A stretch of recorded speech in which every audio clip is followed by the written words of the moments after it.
Welcome back. Today we're going to talk about what peer support is like compared to friendship, or where there may be overlap.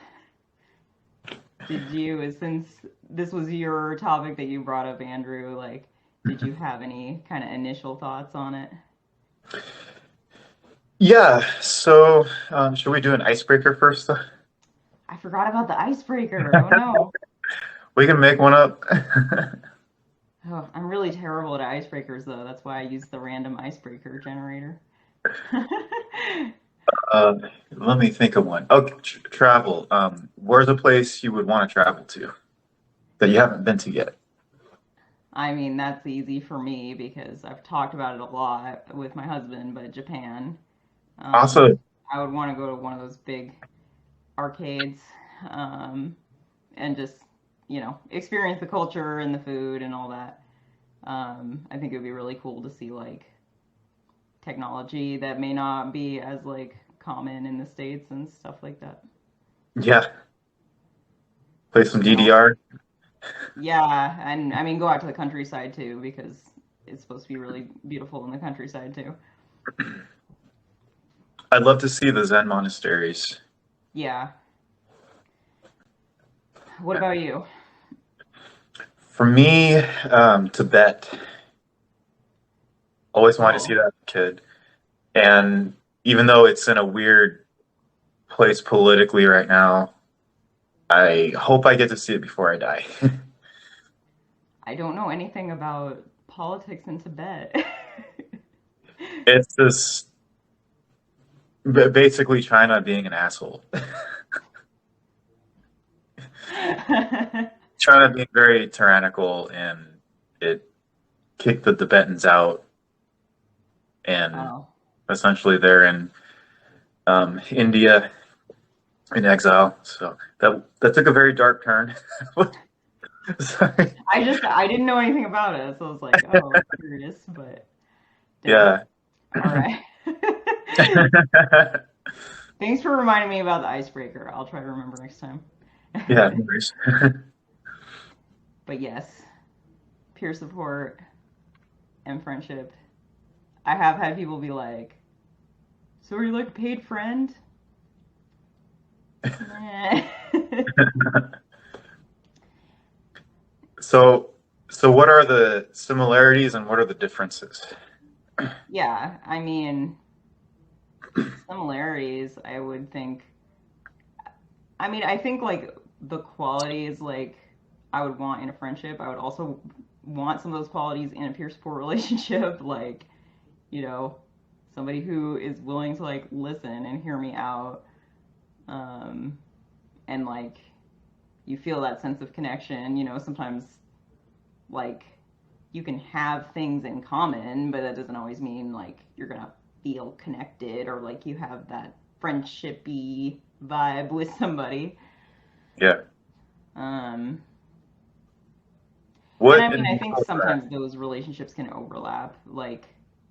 I've been to support groups where I am there being all giving peer support, getting peer support, but then we're also friends outside of the support group. Yeah. Yeah. Um, I just joined this support group. It's a psychedelic support group, and I just met someone outside that where we had a video chat. She lives in Saudi Arabia, Wow. so it was really interesting to hear her like experience there, especially as a woman. And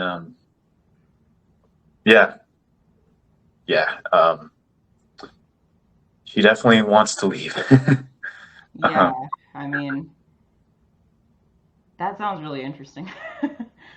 hmm Yeah, but yeah.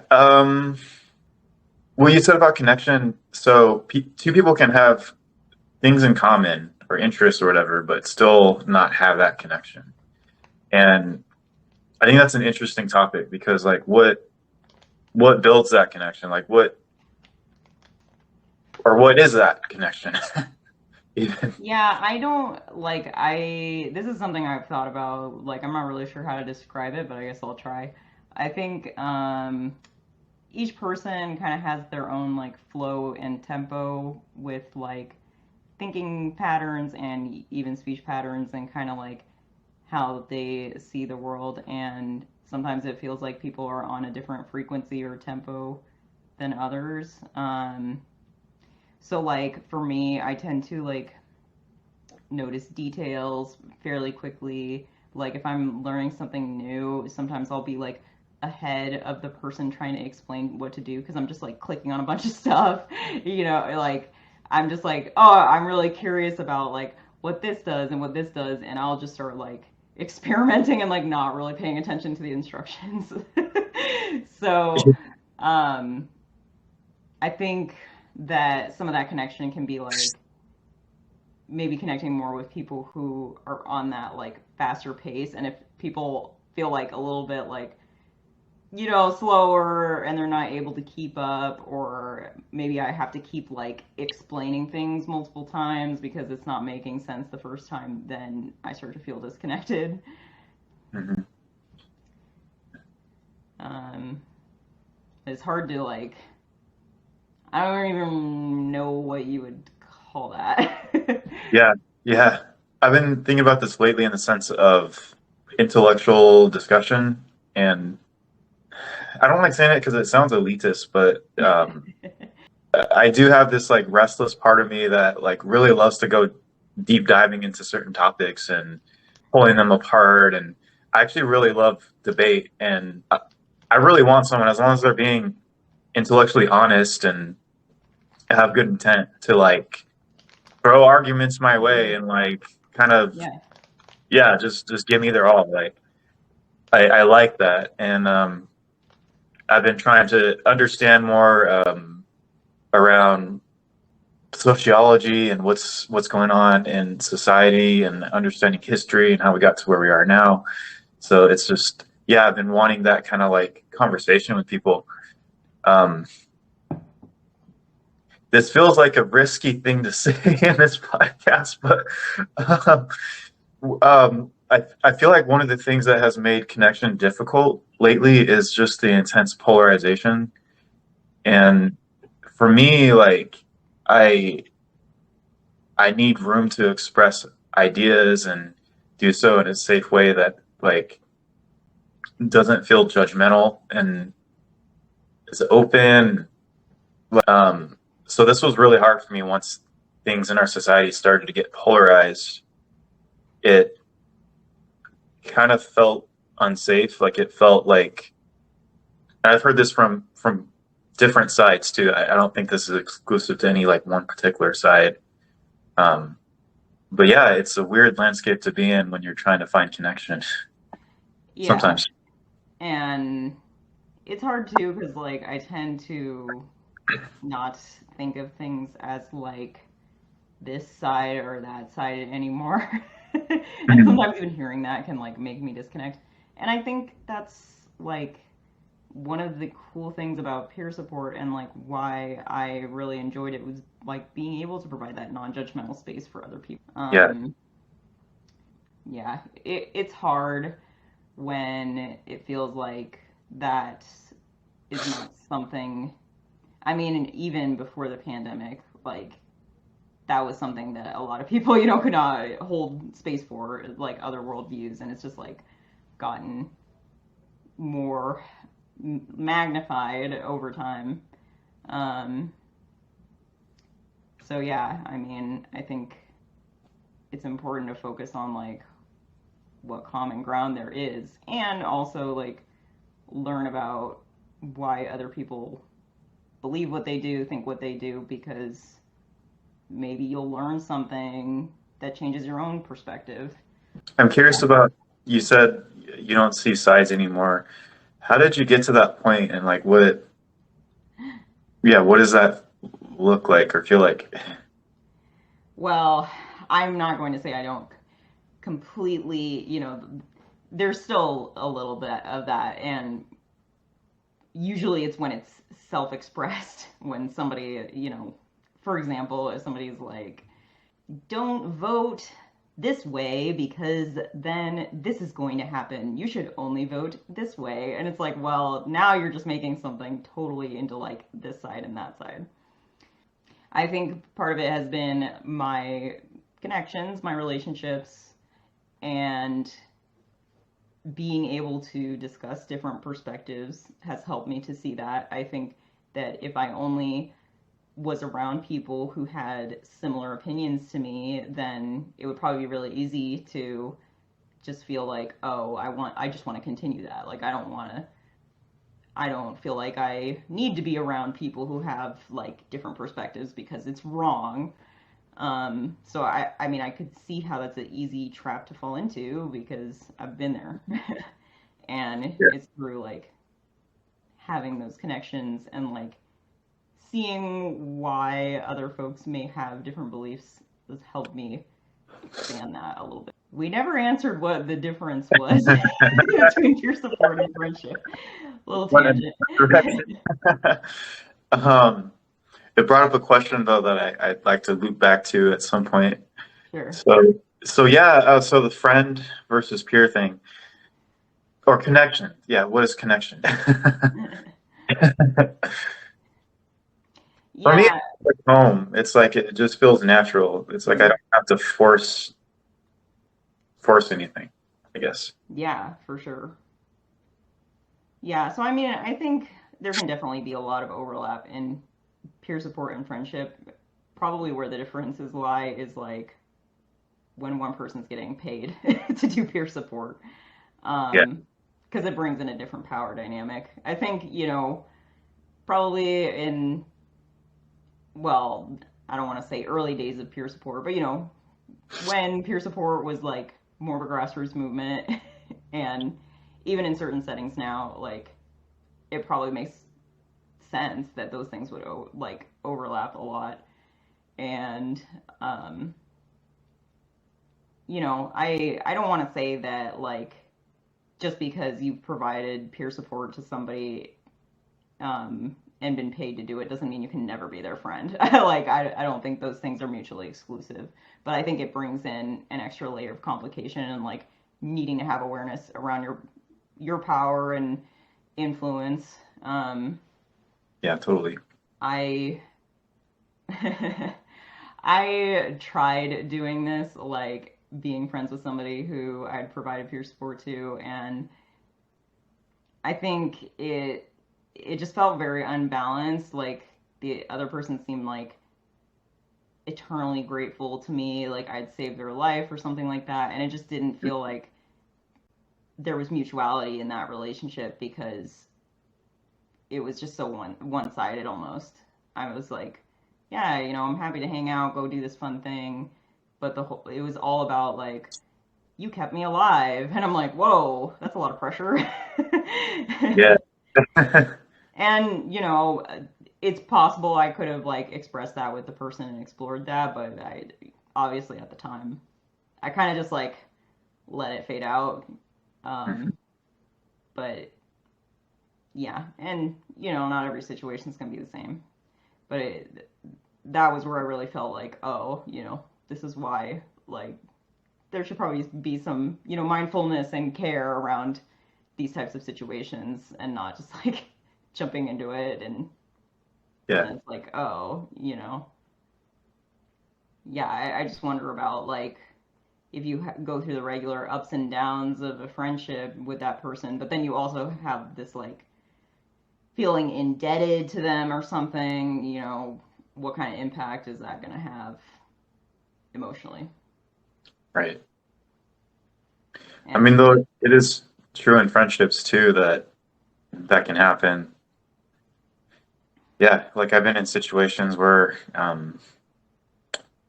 I've you could say helped save people's lives and they've helped save mine, and but I think it helps to have like some kind of common ground first or something like some kind of foundation first, because if you're building the yeah. relationship on that, then it definitely. Yeah, I think part of the problem was we didn't really have anything in common aside from the fact that like I had given this person peer support. Like Mhm. I think it's different if like there is something that you both have that could justify a friendship, like a shared interest or something like that, to build upon, not just like, oh, we met and I felt like really supported by you, so that means we should be friends. Yeah, yeah, that's a good point. Yeah, so I was talking to a friend, and he brought up this concern, and it really got me thinking. So it's someone who I think would make a really great peer, and he's expressed interest in becoming one. But he says he has a hang up around it because he doesn't want to feel like a paid friend. Like Oh, he feels like, I guess he feels what peer support stands for is something that should be part of friendship. And I've had a couple people actually mention that. um, Another yeah. I friend. mean, if peer support was a part of all friendships, I don't think we'd need a mental health system. uh, Yeah. that that wouldn't need to exist. So it's a nice thought. I mean, I think there's a lot of work to do to get to that point. Hmm. And the thing is, like, peer supports don't just like, some of what peers do is like hanging out, but I think there's also like a skill building component, a component around like supporting people to build their lives to create meaning. And there's this mindful and thoughtful approach to it that you may not necessarily find in a friendship, because it's not like, like I've become friends with you, Andrew, and I'm like, okay, we're gonna like both talk about the ways to like make our lives more meaningful. We could do that, but that's not really like a natural progression in most friendships. Yeah. Like Yeah. it's probably gonna be more like, let's go, hang out at the park and talk. Let's go like to the arcade or whatever, and that's stuff a peer support can do too. But it's about the intention. So yeah, it's like I kind of hear the concern, but it's also like it's not really that. So Yeah. Yeah. That's a great point. I mean, in some aspects, it's kind of like life coaching. yeah, somewhat. Although like I don't know, I don't know that much about life coaching. Like I know there's certifications for it, and like you can also, depending on the state, it's like more regulated than others. Yeah. Yeah. So in some states you can just like say you're a life coach. You can't always just like go and say, I mean, you can say you're a peer, but like you can't just like say you're a peer support specialist and like Yeah. Yeah. advertise your Exactly. services. You have to be like registered in Oregon. Yeah. Yeah. It's definitely more regulated. Yeah. I mean, I sometimes see in some job descriptions they'll use like the term peer coach. Mm-hmm. I've even seen like the term wellness coach pop up a bit, and it's basically like a peer. Yeah, I mean, I don't know. I think those language choices are a little bit arbitrary. Like Yeah. they may just call it a coach to like make it sound a little more important or something. Yeah. uh, Yeah. yeah, I don't know. I mean, I've even heard like the term specialist criticized. Like, why are we saying, peers are supposed to be like on level footing with other folks? Like, we shouldn't say they're like a specialty, you know? Yeah. Um, Yeah. Well, that's a whole conversation too.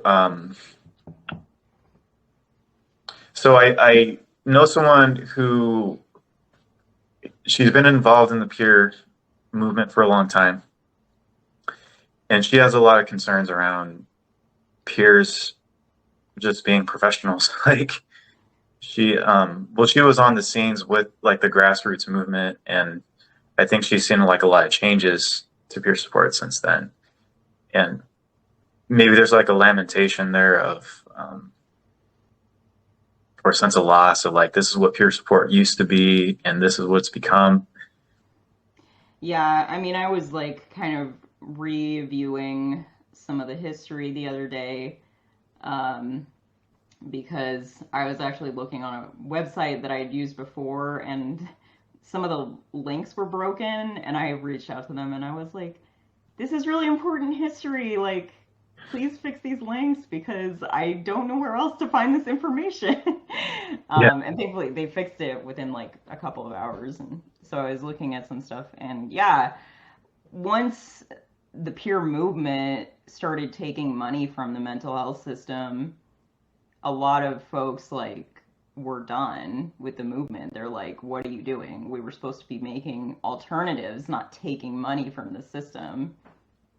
So, yeah, there's definitely a point where it really diverged in the philosophy because for some folks it was like, well, we want to create jobs for people who have mental health challenges Hmm. that like they're using their experience for something they deserve to get paid for.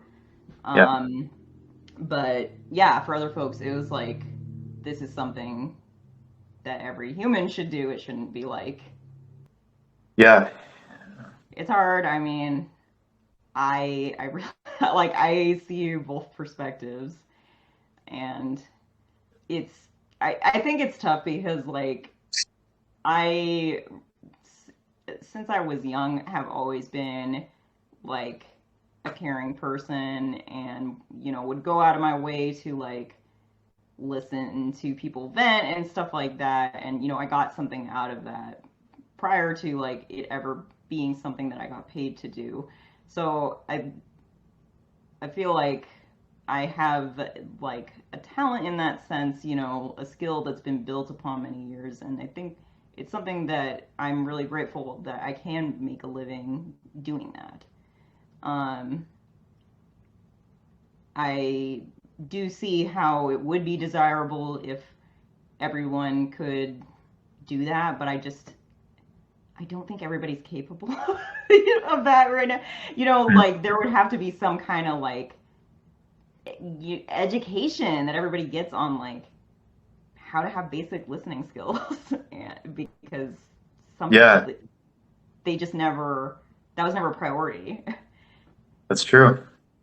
That's true. And it's not really taught. No. And there's not always time for it if you were growing up like trying to survive. You're in survival mode. There's not going to be time to do things like listen to other people vent about their problems. Yeah. Yeah, like what you said earlier, if if friendships were meeting the needs that peer support offers, then there wouldn't really be a mental health system. Or you could say the same thing about therapy, you know. It's like if we had communities and if we had like a social environment that supported wellness instead of like exacerbating it, like it would just it would be different. Yeah, that could lead to a whole other like dark discussion though, because Yeah, yeah.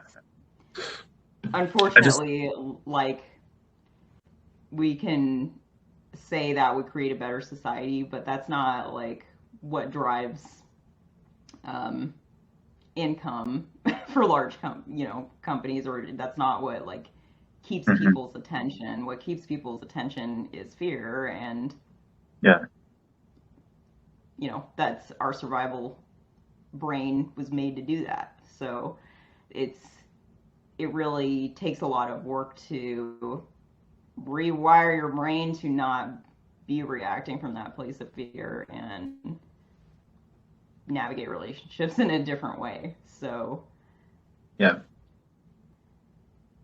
My mind's going in a few different directions. I guess yeah, I'll just that's okay. say whatever the hell comes up. Okay. So I don't know if you're familiar with Charles Eisenstein, but he wrote this book called Sacred Economics. And one of the central themes of that book is that in American society, we've seen this depletion of the commons, and the commons is just the space where it's like collectively shared. It's the place where communities built effectively. Yeah. And basically that corporations over time have been taken away from the commons and even the government to some extent, to the point where there's very little commons left compared to what it used to be. And there's a lot more commercialization around things the commons used to offer. So, um, I mean, just the one example of like support, when there's more of a sense of community, there's more emotional support there for people. But there's also,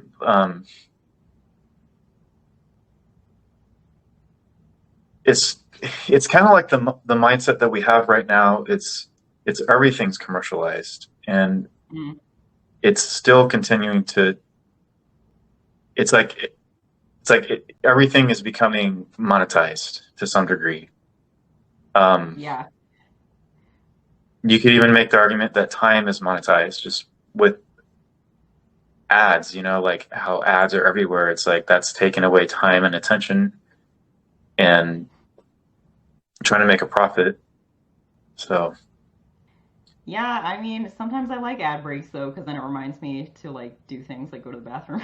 yeah, I mean, yeah, there's that. There's definitely yeah. Um, but it's just such a different landscape. It's the message has been so pounded into our heads that it's hard for us to think of a life outside that, like where, well, because if you talk to people about maybe leaving their job or doing something different, usually the biggest fear that comes up is, well, how do I survive? Like, what if this doesn't work Right. out? What happens? And if you're in theory, if you're embedded in a strong community that can like be there to support you, I think there'd be less fear.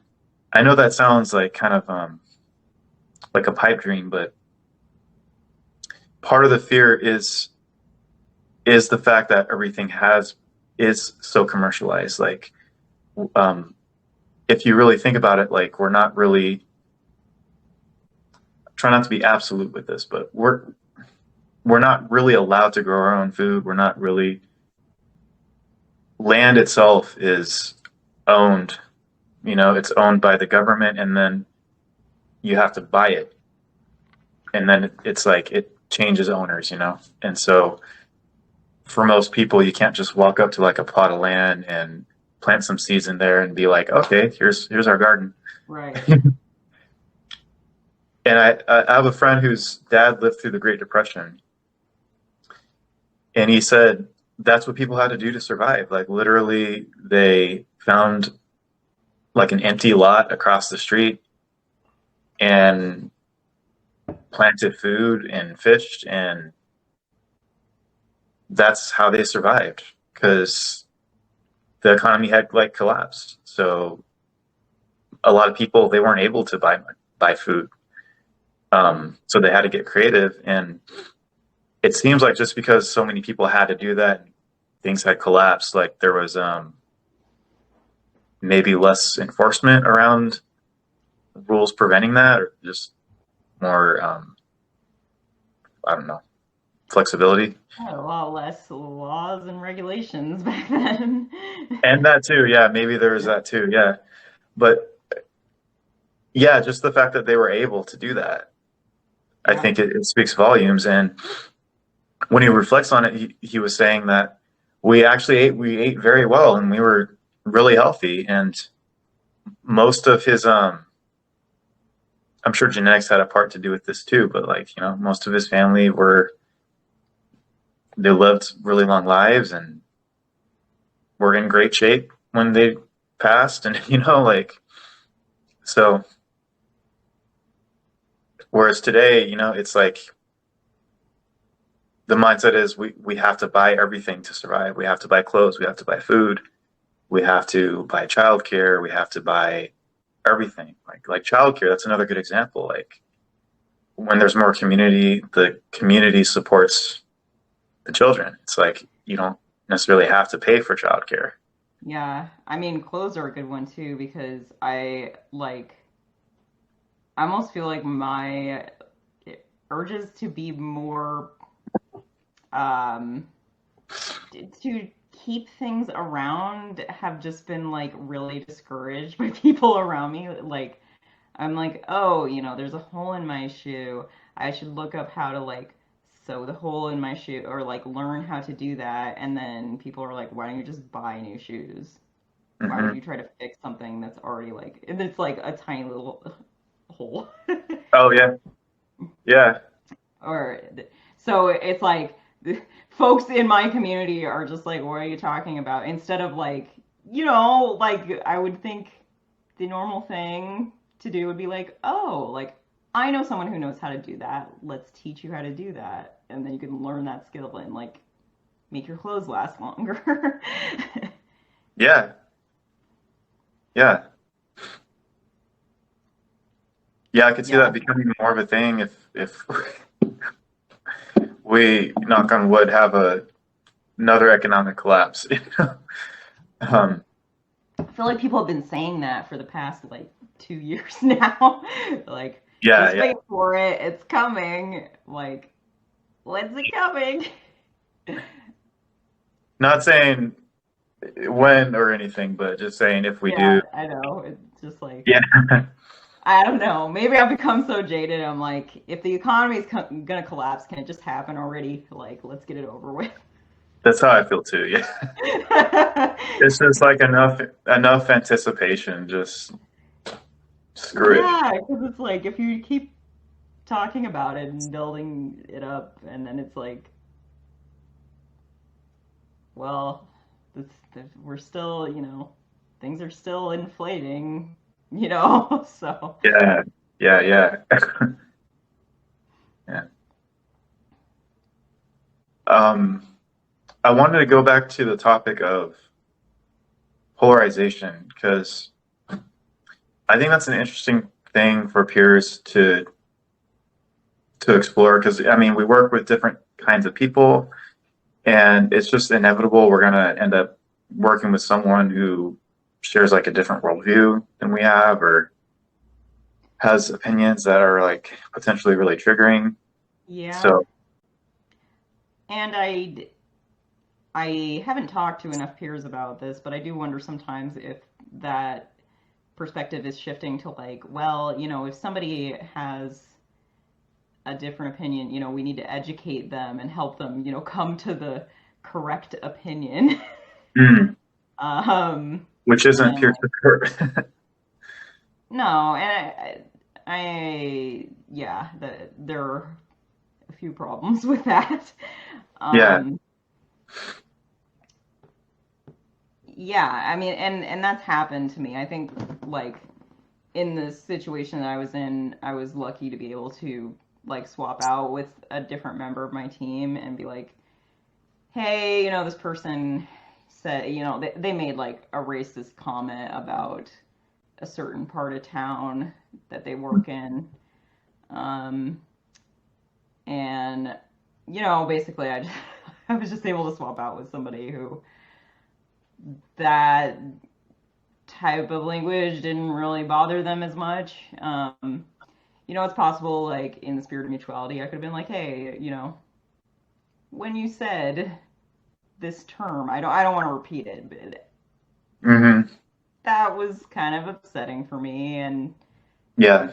I would just appreciate if you think about like the impact using those types of words might have, even if like I'm not a member of that community, it can still come off as pretty insulting. Um, and just, you know, leave that out there. Maybe that would be the end of the pure relationship still, but Yeah. being able to authentically say, hey, like, I didn't really jive with that. Yeah. I've had to do that with a peer a couple times. Yeah. And it was really uncomfortable and awkward. But he did end up respecting it though. I think he was taken aback at first by it, but when he saw how much it bothered me, I think it hit him. And we already had like a good relationship prior to that, so I think because of that, like he was able to like self-reflect and consider like, yeah, maybe I shouldn't use this word, at least not use it around him. So Yeah. So I think discussing impact could, potentially be a part of that, but I don't ever want to act like my, worldview is somehow like better than somebody else's and I need to teach them how to have mine. yeah, I think that's yeah. peer support is about being able to like respect other worldviews. So I do, you know, for example, like just thinking about like the conversations around like getting vaccinated. Mhm. I mean, I got vaccinated and that was my choice. Um, but hearing discussions around like we need to, encourage people to do this and like kind of like that's the only outcome that person can have. Mm. You don't know like what if a person has legitimate concerns because I know somebody who um, got the first vaccine and she started having like all of these really strange symptoms, just feeling like her feet were in cold water all the time and like all these really like intense sensations and stuff. And she's a researcher, she's really, really smart. And she was like, she never got the second one. And she was like, there's a lot of suppression around voicing having negative impacts from the vaccine because it's Mhm. seen as like having a certain political view and you should just be saying, oh, everybody should get this. um, I, I think it should still be a choice. And I don't know, I have like opinions on Mhm. that because Yeah, yeah. And as a peer, like it's not our role to like coerce people or pressure them into something. It's like it I feel like our role is more like on the one hand, like you said, to share our if it's something that's really impacting us, then to share it in the spirit of mutuality. And then on the other hand, if we notice that it's something that is causing a barrier for them, to like explore that with like meaningful questions, but not to like impose, like to uncover like one example I can think of is if they're wanting to go to like a particular meeting or event or something where it's like COVID vaccine mandated and they don't have the vaccine and maybe they're feeling like frustration around that to like that could be like an opportunity to explore like the pros and cons like yeah. going to that group versus not being vaccinated or finding another group or Yeah, so or not being able to get certain jobs, you or know. yeah I mean yeah for real like so um but we shouldn't be like coercing, it should be like helping them come to their own answers, just it's just like asking good questions to help them reflect on like what's important to them. Yeah, and it's when you have really lives in the balance and an overstrained medical system, I also like see how that can bring up reactivity in people. But I think sometimes what people forget is that if you react in that way, you can just reinforce the other person's position more. You're not Hmm. influencing them to come to your opinion. It's, Hmm. yeah, it just like further creates that division. So it's kind of like, I don't know, it's a weird cycle we're in. Yeah, yeah, it is. Yeah. Well, I'm not sure where to go with this. Is That's anything okay. coming up? Well, I guess I was kind of thinking about like um, yeah, like how do provide peer support when you're working with somebody who you may like really disagree with or has maybe done things in their past that you think you have strong opinions about? Mhm. Yeah. What's coming up for me around that is internal family systems. It's this model of therapy that it sees the human being as having like different parts of themselves. And it's like, I mean, the most basic example is like when we're trying to make a decision, it's like part of us wants to do something, but part of us doesn't. Like, oh, I want to buy this car, but part of me doesn't want to buy this car. But just the most basic example, but it goes deeper into like, the inner child, the protector, the inner critic, these different aspects of ourselves. And IFS theory says that we can become blended with a part of ourselves where we like identify with that part. And in that moment, we sort of forget our access to the other parts of ourselves. So it's like tunnel vision. And that's kind of what happens with triggers. Like when we get triggered, it's like there's a part that's being activated. And we identify solely with that part. And IFS would recommend unblending, which is basically the simplest way to do that is to simply notice that you're identifying with the part. And just the noticing, just the awareness of that creates a little bit of distance. Mm-hmm. And then from there, you can start to kind of communicate with the part and even kind of like ask it to like, hey, um, give me a bit more space. Like, you know, Yeah. it sounds silly. I have been trying this more lately and it does work. You just it takes a little bit of concentration, but it only takes a couple moments. And so like if I'm noticing like anxiety, I guess the first or like let's say like I'm with a person and they're saying something and it like triggers this anxiety in me. I might first like notice like the sensation in my body, like where that is strongest. Because that's like the easiest way you can start to observe and create a little distance. And then recognize like, oh, I'm identifying with part of myself that's like anxious about this. Mm. And then I can be like, okay, anxious part of myself, please give me a little bit of space. I'm not trying to reject you. I need a little space because this is too much right now. Yeah, it's kind of like with somatic therapy when you're like, thank you, body, for protecting me, but I don't need protection right now. Yeah, exactly. Yeah. That's exactly it. Yeah.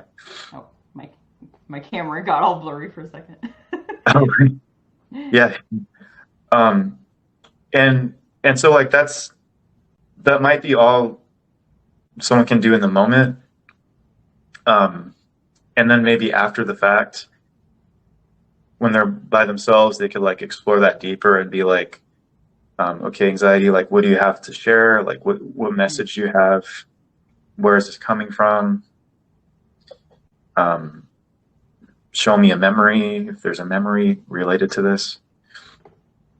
Like self reflection. Yeah, yeah, Yeah. It's hard for a lot of people to have that level of awareness. yeah. It definitely takes practice and like a um, really strong intention to do it. I think. Well, I mean, it's easy. It's just really easy. It's kind of normal to you know become identified with different parts, and it's a really new thing to learn how to like create that distance. But it's like any kind of skill. Yeah, I think my brain is going in different directions too. I think it's like yes, you can build the skill, and I think a lot of people are in a place where like there's not that awareness yet that there's even a problem because Mm-hmm. they feel like they're correct. They feel like they're morally correct in their stance. And I'm not even speaking about any political view in particular. There's a lot of Sure. people, regardless Yeah. of where you fall on the spectrum, Yeah. Yeah. they are like, I'm morally correct and I'm angry about it, so I'm just going to keep being in this place because it's the right thing to do. Yeah. So there's not even awareness that there is something else that Mm-hmm. could be worked on, you know? And yeah, I mean, the first step really is willingness. And if they're not willing to do it, I mean, there, there's no way they can go further with that. Um, but as like peers, if we're willing to do that kind of work, at least to have the awareness, then it can be literally as simple as like, it can go from like saying, I'm angry about this. And then the next second being like, oh, I have anger about this. Mm. Like just that subtle distinction in language. And then being like, oh, where is my anger in my body? Oh, it's in my chest, it's in my throat. Okay. Just like, yeah, just those two questions is enough to create that awareness. Yeah, and I mean, I think like as peers, sometimes like we can ask questions that like also invite in that self-reflection that Hmm. people may have not thought about before.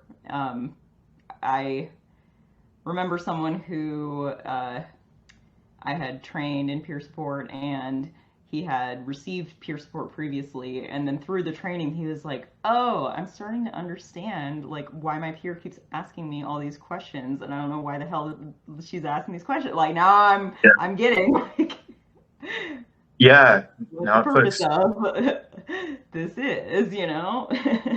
Yeah. Yeah. Yeah. I could see it being useful. That's a good point. And it's making me think like maybe sometimes we should like give a little debriefer at like when we're starting to work with someone as a peer, like or about to ask a question, just be like, "This is why I'm asking these questions," or Yeah, I I don't know, mean, some kind of framing. I think it depended on the person, but usually I would explain to people like, you know, usually I just listen a lot, and you know, I may ask like open-ended questions just because I want to understand your perspective. You know, I don't want to like push my own agenda or perspective onto you. Like I want to know what you're thinking. So Hmm. um, I think usually like that would help. And you know, sometimes like people don't respond very well to that. They're like, why are you just like not saying anything? And I'm like, I'm listening. You know, Yeah. like, has no one listened to you before? I mean, it could be, but yeah, some people don't like that. They're like, just tell me what to do. Yeah. Yeah. Yeah. Yeah. Yeah. As a peer, we have to like adapt. Yeah. Yeah, and that's fine. I mean, in those situations, usually I'd be like, if you need someone to tell you what to do, I'm not the right person. Let me get Yeah. somebody else. Yeah. Totally. Because I don't like I don't really maybe in my management position a bit, but like I don't really like go around commanding people like in my relationships to like Yeah. start Yeah. ordering people around, you know? I'm very like, yeah, that makes me uncomfortable. I'm not gonna do that. I'm not gonna Yeah. give you like big life advice because then I'm like, what? If I give you advice and then it goes sideways, then that's my fault, you know? I mean, not Oh. really, but like that's how I kind of feel about it. I'm like, I don't want Mm. to tell somebody to do something, you know. It's one thing if they specifically ask, but I think when it gets to a point of like just tell me. Well, like, stop asking me all these questions, listening, whatever. Just tell me. Then I'm like, okay, I'm not really the right person for you. Hmm. Yeah. Yeah. What's coming up with that is I've heard some people say, and I've had this experience too with some therapists in the past of where they just kind of sit there and listen, but they don't say anything meaningful. It's just like that can be frustrating too. I've had Well, yeah, and I mean, I'd like to hope that I wasn't doing that. But sometimes people just Yeah. keep talking and there's no like Yeah. I'll Yeah. wait for a break in what they're saying to respond, and they just keep talking and talking, maybe because they're uncomfortable, and then they're like, why aren't you saying anything? I'm like, you've been talking. So, Yeah. Yeah. Right. They don't even realize it. yeah. Yeah, I wasn't saying that to imply that No, you I did know, them, but but I have it had could be a trigger, experiences like for that. me. Like one time I called the warm line, and everything I said, the other person on the end of the line was just like, "Oh, wow, oh," and after like the fifth, Yeah. like, "Oh, wow," I was just like, "I'm done." It's At like, that are point, you you? can just automate it and just like Yeah, record the oh I can go sounds. talk to my cat. Like, I don't need to talk to you. Yeah, yeah. Your cat's more interesting at that point. Yeah, at least he'll meow and, roll around or something. Yeah, yeah, yeah. Yeah, it is kind of a balance. For sure. I try to have you know, I think I tend to be more a person where I'll just sit and listen and let somebody like talk themselves out, and then I'll kind of like reflect after then. Yeah, But everyone's different in like their style of how they support people. yeah, totally. Yeah, I was reading yesterday about Myers-Briggs being like having a different personality profile and sort of leaning into that instead of trying to be like something that you're not, essentially. It doesn't, Hmm. I mean, the theme of it doesn't have to be like specific to Myers-Briggs. It's just the idea of like not trying to like be something that you're not and just using your own natural like strengths and personality and working with it. So like if someone's introverted, like not trying to be extroverted and talk a lot just to like please the other person, but just like going naturally into like your, I guess, inquisitive strengths and observational skills, and Yeah, vice versa if you're extroverted, and yeah, and that makes sense. I think like for me, I have times where I have a lot to say, but it takes me time to like think and process and then like form the thought. So listening first helps me with that. Um, and there doesn't always have to be talking involved. Like I've sat in silence with people and done coloring or a puzzle or whatever.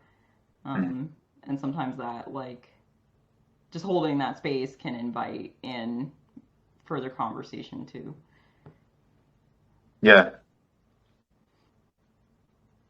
I think there's a lot of usefulness too to having like some in some cases like opposite personality types because like if someone's extroverted and they're with another person who's extroverted, like it might feel like natural, but it's also gonna in some way be kind of like more the same. Whereas with when they're with someone who's introverted, it like it sort of creates an opening, or it's like a difference that like maybe the extroverted person isn't used to slowing down their thoughts and being like self-reflective, and so it could be like potentially healing to be with someone who's sort of helping them to do that, or just they're that way, and so there's just like a mirroring that can happen. And Yeah, for sure. I mean, and sometimes people don't want to talk to someone who's similar to them, like yeah, want to talk to somebody different, mix up the energy. yeah, yeah. And sometimes if you're stuck, that helps stir the pot a bit. Well, that's why I've had like I got into a lot of weird situations at one of my prior jobs because people were like, "Oh, you're younger, Nybelle. Like, let's just pair you up with the younger people." And I'm like, Oh yeah, I got into a lot of weird situations because sometimes it was like they actually got along better talking with somebody older. yeah, yeah. And, I mean, it wasn't always like that, but we can't, you know, assume, like I was talking about before, we can't assume like Yeah. certain commonalities are going to like create instant connection. I have a friend who's a female who says she gets along way better with guys. Like she prefers talking with guys. Yeah. And And yeah. yeah, and I mean for myself too, like I, I have some friends my age, but I also have a lot of friends who are like much older than me, like 20 years older. And it's, yeah, I don't know. Yeah, ever since I was a kid, like I was for some reason always drawn to like older adults. Yeah, and we can't predict what the connection point is going to be. Like, it could be a lot of different things. So, Yeah, you gotta have like that desire to want to be around somebody. definitely. Hmm. I don't know. I guess maybe we should do our outro icebreaker. I don't know what you want to call that because we did another Sure. question thing at the end. I got one last question though that just came up. Mm-hmm. So it's around like when you're closing someone out as a peer and Mm-hmm. they're transitioning to that next step. What kind of that next step looks like? Because like with the friendship, like another like key difference is like there's no timeline on it. It's like once you're friends, you're friends. You're not thinking ahead about like, oh, Right. yeah, we got to end this friendship on this date. But it's, which would be really That awkward would if be that was. like a little weird. Yeah. But with a Yeah. peer relationship, like there is that expectation, and that can be a tricky process. Well, and that depends on the setting because there are some settings where peer support can be indefinite. But yes, True. yeah, and the next step really depends. I mean, I do think about like, is there a possibility this person could come back to um, receive the same service again? Because I wouldn't, if we were like friends and then that ended badly, I wouldn't want to then they feel like, oh, now I don't want to go to this place and get this service because like I had a falling out with so and Hmm. so and wouldn't want to go because that's something that I would do. I'd be like, man, I don't want to see this person. It's really awkward. I'm just never gonna go to that place ever again.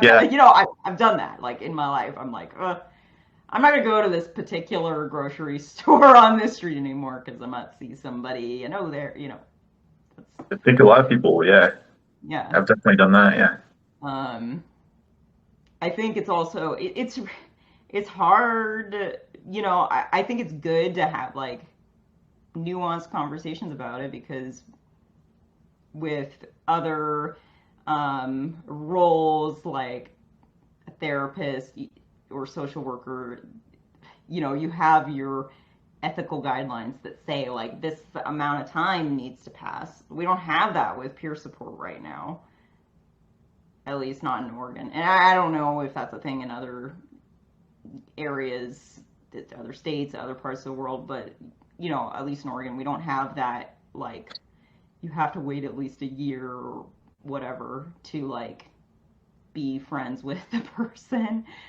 yeah. Um, I 6 months is kind of the informal guideline, right?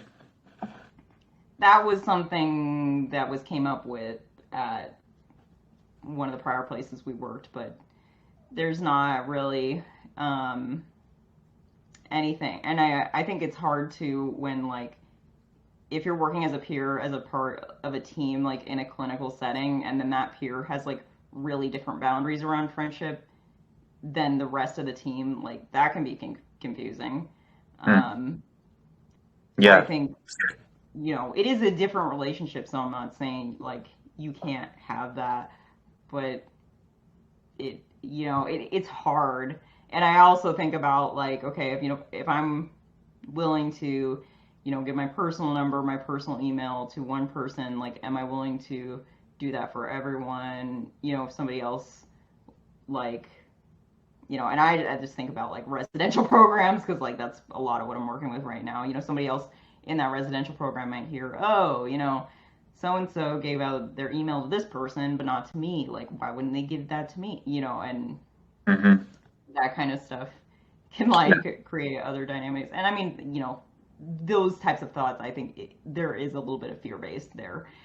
I I think ideally you could like have an open conversation about it, but then like the clinical people on the team are gonna be like, "What the hell are you doing?" Yeah. So it's like you You'd be have to giving like weird looks. have that well defined before you just you know there has Yeah. to be autonomy for the peer to be able to do that and not lose their job. Yeah, uh, definitely. it, so yeah, it's like tough because there's no clear answer. I think there's a lot of considerations that go into it, but I don't think it should be completely closed off as a possibility. Um, I do agree with not like entering into like a romantic or sexual relationship with somebody you've provided peer support to. I mean, it kind of Yeah. depends on how long and like stuff, but I just feel like the power dynamics would not be great. um, That would be harder than the friendship to yeah, navigate. yeah, One, and I know it's happened. I'm not saying it's impossible. um, and there's not really any research on this for peers, but I do know that like people who have entered into a relationship with um, someone that they had as a therapist, the rate of PTSD is like incredibly high. I think it's like over 80%. So, jeez, yeah. So it's like PTSD from being in the relationship, as or like as a people who have result of PTSD. from like, having that therapy relationship with someone and then going into like romantic slash sexual relationship and then it's just there can be a lot of other like things that happen and I've just looked at a lot of stuff around this but for example like one situation I listened to there was somebody who like their therapist like not only entered into a relationship with them but they were also supporting this person outside of their regular appointments and regular hours at like random times of day and so when that therapist there was a time this person wanted support from them and then she was not available then that person ended up using alcohol after or not for a very long time and it kind of like cascaded into all this other like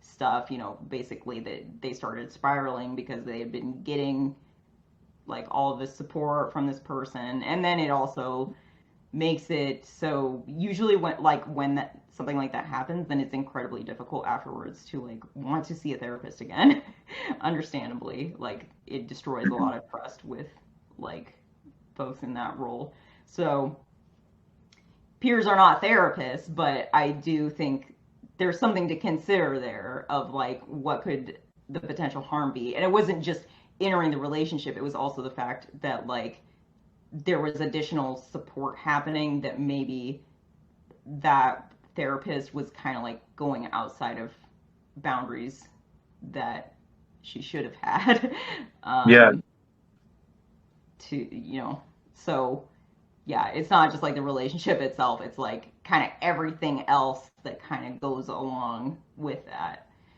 and those are important considerations, like as a provider, to look at all those factors before going in that direction. Yeah, and I mean, on the topic of friendship, I think it's really important to, like, I think having a little bit of space is a good idea because I would like the person to have space to think about do I really want to be friends with this peer because we have like a strong friendship connection, we have something in common to be able to build that friendship off of, does it really feel like it could be mutual? Or did I just feel really supported by this peer support person and I want to continue that peer support relationship as a friendship? Hmm. Yeah. Because if that's the Right. case, maybe what you need is to just find a different peer support. Yeah. No, that's a good question. That's a really good question. Yeah, because it's not sustainable for like people working in peer roles either to be like giving emotional support to like infinite amount of people that they encounter in their Mhm. work and then also start giving that support in their personal life. It's like Yeah. that's not gonna work. No, it's not. Definitely does not. Yeah, it's like so, like being able to describe to the person, this is what I'm like in a friendship. So, not only would I be supporting you, but there may be times like I would hope that you would provide space to give me support. Hmm. And like, is that something you've thought about? Like, is that something you're able to do? That might be really different. Yeah. There definitely needs to be some clarity around that for sure. Yeah. Or like, I know that in this peer support relationship, I've been taking you out for coffee and like all this stuff, all this Mhm. peer support stuff we do. But if Yeah. we were friends, I probably want to like hang out at home or like play a multiplayer video game together. Or, like Yeah. how it's gonna look like different in that context and like making sure the person understands that. I could see though, like, I don't know, if maybe, if you have like a really strong interest in music and like so does the other person and you kind of connect over like that shared interest and like maybe that could lead to friendship. So I think being able to explore those possibilities like authentically, and yeah, also like the peer having boundaries themselves and being like, for me, I think I wouldn't want to like open that door and just be like, now I have like a ton more people to keep track of like friendship Hmm. wise, and it's Yeah. like I feel like I would just get overwhelmed, and I'm like, I like having some connections through meeting people in other ways, not like through the peer support that I do professionally. Yeah. um, or like, do you want that separation between your work life and your personal life? Could those could like start blending together and yeah. It gets very messy and it leads to burnout quick. Yeah, I mean, I don't think it's right for like organizations to be like, oh, you gave somebody your personal number, we're gonna write you up, and like punishing in that way.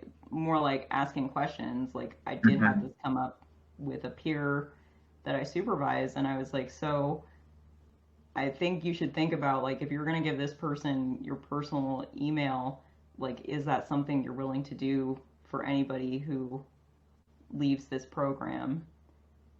And he ended up not doing that. So, um, Consideration with that too is like if you do pursue a friendship with them and it doesn't work out and it's something that they take personally, that could like in some ways damage the it's like as a peer, like I think one of our roles is to help people build like positive reinforcement around like being able to connect with other people and trust people, have healthy yeah, relationships. And it's like if we damage that, then in a way it like I don't think it completely undoes all the work we've done with them, but it definitely like changes that association. It's like it does. If they already had a problem trusting people, and then they start trusting us, and because it doesn't work out, that trust is broken, then in a way it is kind of like undoing the work that we did with that person. Well, absolutely. And I think sometimes too it can be healthy to like talk about how sometimes we have really good connections that end and that's okay. Hmm. Sometimes that's an opportunity to have new connections. Just thinking about my own experiences of like really trying to hold on to connections as long as possible, like past their expiration date. Mhm. um, I think talking through some of that and like being able to have like a close and a goodbye and like end on a positive note can be healing for some folks who have had, you know, things end in chaotic and unexpected ways. That's true too. Yeah, I'm just thinking of a situation where I um, ended up becoming friends with someone that I worked with, and it was like probably 8 or 9 months after I stopped working with them. Um, and we had a really great connection. Like I felt like it was very like easygoing, and I felt very good about going into it, and he felt very good about going into it. But what became a challenge was kind of ironically going back to what we were talking about earlier. Of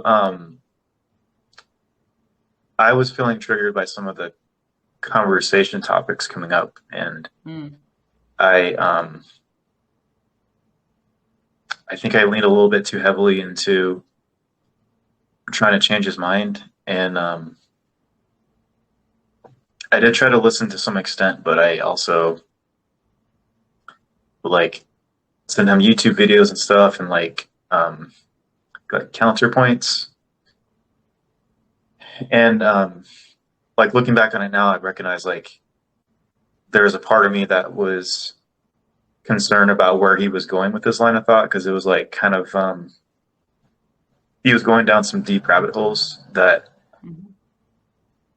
I didn't see as healthy, and I was also concerned about like the impact it would have on my mental emotional health, like with where he was going with certain things. So yeah, I didn't really have a good conversation with him about that. And when I finally did try to have that conversation and validate where he was coming from, it was kind of too late. And um, I'll just say like so I initiated that conversation, and then he responded, and some stuff that I was going through some emotional stuff, so it took me a while to like respond to him. But because of that timing, he felt like I was ignoring him, so he just didn't want to talk after that. Mm. And yeah, I remember one of his responses. His last response was like something along the lines of just not wanting to be made into a fool or something. And um, I think it hurt him. And yeah, he was someone who was having. I think he was someone who really needed connection. And so I feel like in a way, like I let him down. Mm. It got really tricky because I was trying to like in a way be protective of myself too, but trying to have like a I guess a dialogue with him. Um, yeah, yeah. This is running on. Sorry, but yeah, yeah, it's interesting how this is coming up for me right now because I do feel bad about that. Yeah, I mean, that sounds like a really tough situation, and it's hard how like our sense of what is right can sometimes like blind us from the need for connection. Yeah.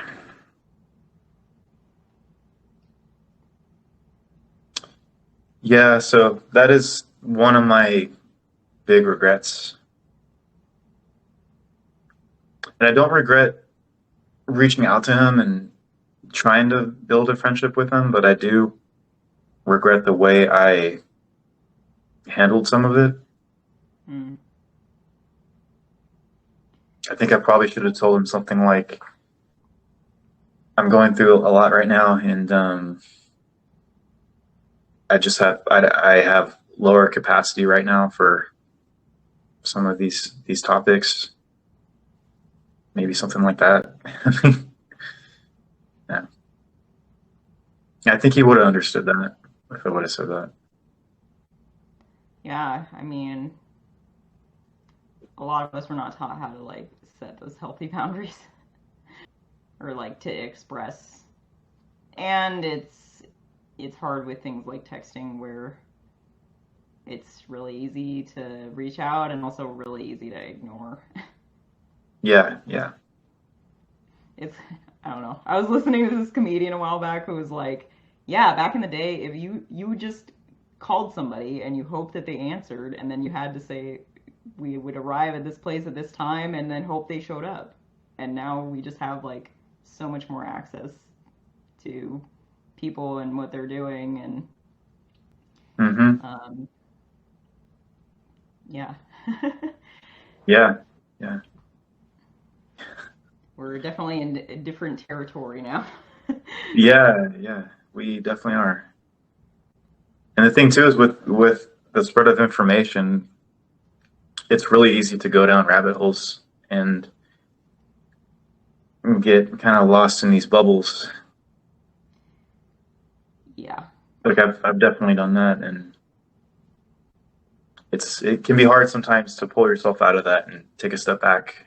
Yeah, I think disconnecting from technology every so often is good, and Hmm. I've like met a couple of people where like I'll like mention some kind of like really well-known meme or something, and they'll be like, "What are you talking about?" Like they don't like really use the internet or anything, and I'm almost like a little bit jealous because I'm like, well, you probably have a lot less like turmoil to deal with, like leaving Yeah, that out.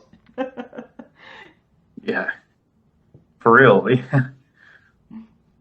When I went on retreat last year, it was like it was a blessing to just unplug from the phone, just leave it off the whole time. Like, yeah, a week without a phone does a world of good.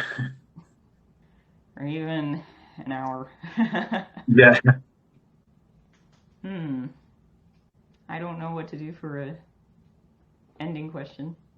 I have a weird question. Okay. What article of clothing would you put on your pet? So, wait, does this have to be like human clothing or pet-sized clothing? Either. I don't know because I maybe like a really soft sweater because I would want him to feel comfortable. I don't want to put clothes on him that are gonna make him uncomfortable. So he likes really like soft fabric, so maybe like a cashmere sweater. That would be so cute. Oh, that'd be adorable. Do you have a pet? I don't, but the thought came up because I was, for some reason, remembering putting socks on my childhood dog. Aw. I thought it was so funny. Yeah, Well, I love socks on animals for some reason. I don't know. Yeah, I mean, little mittens can be cute. I don't think like my cat would tolerate wearing anything though. Yeah. I haven't even tried. I'm like, I'm not gonna bother. I Yeah. don't think he would put up with it. Would not work out. Yeah. Yeah. Or those little booties. You ever seen those like little rain booties that people put Oh on yeah. something? He would not like that. He'd be like, Yeah. Yeah. all right, I guess that's all we have for today. So That's all we got. Yeah. see you everyone next time. Take care.